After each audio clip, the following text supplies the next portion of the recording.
Today, we continue our lesson in chapter 3, and we are in section 2, lesson 5, the Safavid and the Mughal empires.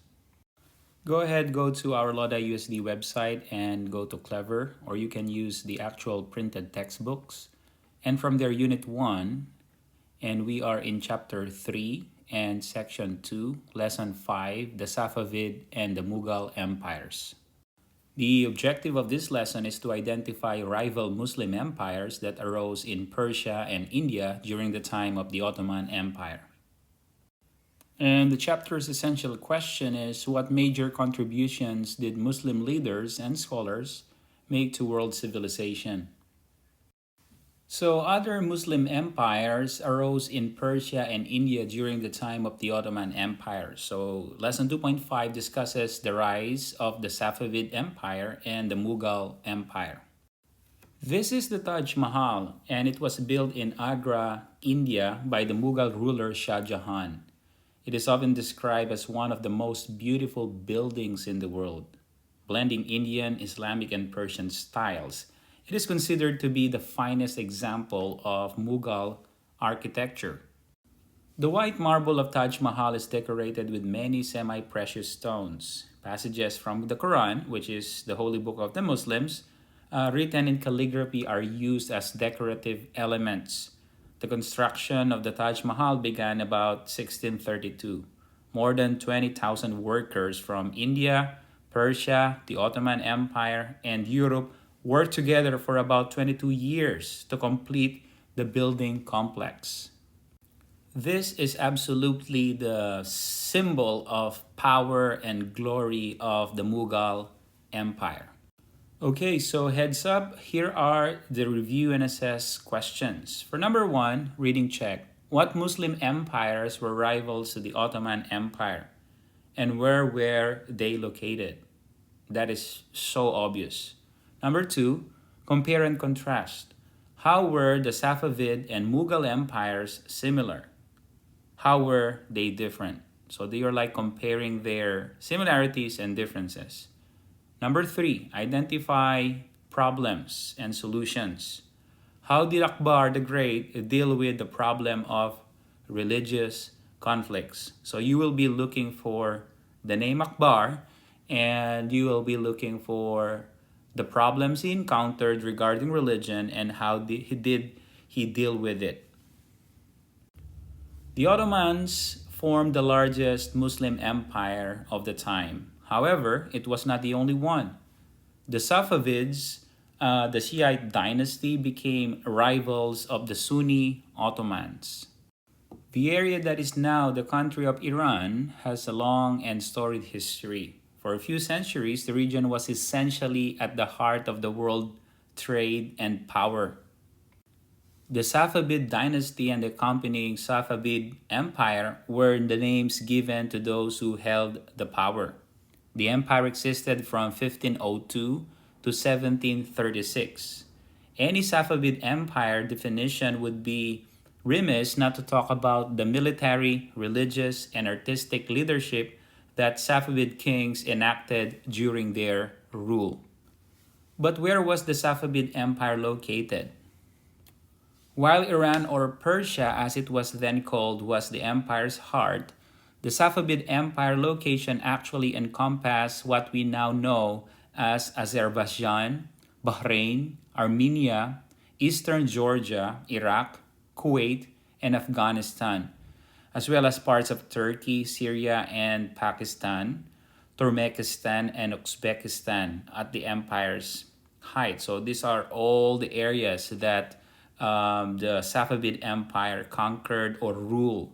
The Persian region had previously been controlled by disparate kingdoms. The emergence of the Safavid Empire started the first coherent leadership by Persian kings since the Sasanian dynasty in the 7th century CE. Who were the Safavids exactly, and how did the Safavid Empire rise to power?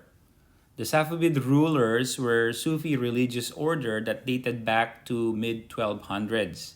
In addition to a religious group, the Safavids also developed a military presence in the 15th century. Eventually, the Safavid launched war against parts of what we now know Turkey and Georgia due to religious differences. Winning that war allowed the Safavids to gain political control over the region and establish a new empire. The Safavid Empire reached its peak between 1588 to 1629 during the reign of Shah Abbas I. It then declined steadily under the leadership of weak Shahs, and in 1722, a group of Afghan warriors invaded Safavid Empire, which resulted to its downfall. The Safavid Empire was wedged between two other Muslim empires, the Ottoman to the west and the Mughal Empire to the east. The Mughals were nomads from Central Asia who invaded India. On the other hand, the Mughal Empire, also known as Mughal, Timurid, or Hindustan Empire, is considered one of the classic period of India's long and amazing history. In 1526, Sayyid Din Muhammad Babur, a man with Mughal heritage from Central Asia, established a foothold in the Indian subcontinent, which was to last for more than 3 centuries, that is 300 years.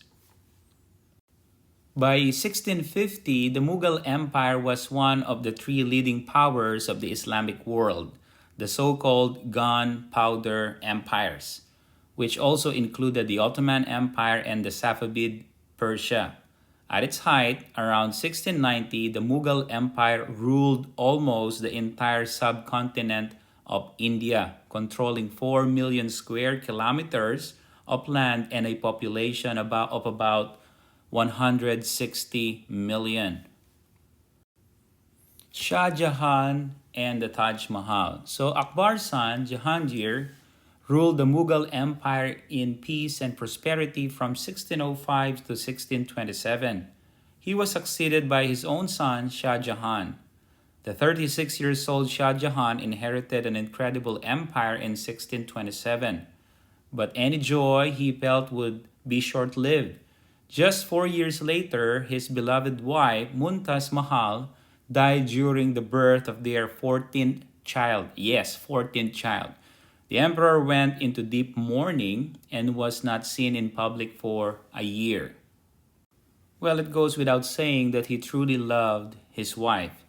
So as an expression of his love, Shah Jahan commissioned the building of a magnificent tomb for his dear wife, designed by the Persian architect Ustad Ahmad Lahori and constructed of a white marble. The Taj Mahal is considered the crowning achievements of the Mughal architecture. The Mughal dynasty left a large and visible mark on India. Among the most striking examples of Mughal heritage are the many beautiful buildings that were constructed in the Mughal style, not just the Taj Mahal, but also the Red Fort of Delhi, the Fort of Agra, Humayun's tomb, and a number of other lovely works. The melding of Persian and Indian styles created some of the world's best-known monuments. This combination of influences can also be seen in the arts, cuisine, gardens, and even in the Urdu language. Through the Mughals, Indo-Persian culture reached the apogee of refinement and beauty. To summarize, the Safavid Empire in Persia and the Mughal Empire in India were rivals of the Ottoman Empire. Well, that is their obvious similarity. Both empires were rivals of the Ottoman Empire and they existed over a similar time span. They were centers of wealth and culture and produced magnificent buildings. Rebellions played a role in their decline. The Safavid Empire spread Shiite Islam. The empire established it as a dominant Islamic faith in the Caucasus and Western Asia. The Mughal Empire allowed different religions to flourish. Now, regarding Akbar, he tried to end traditional conflicts between the Muslims and Hindus by creating a new religion that mixed elements of the Muslim and Hindu religions. Obviously, a lot of Muslims were not happy with this because for them, this is no longer Islam. So there you have it, chapter 3, lesson 5 of section 2, the Safavid and the Mughal empires. Please answer the review and assess questions.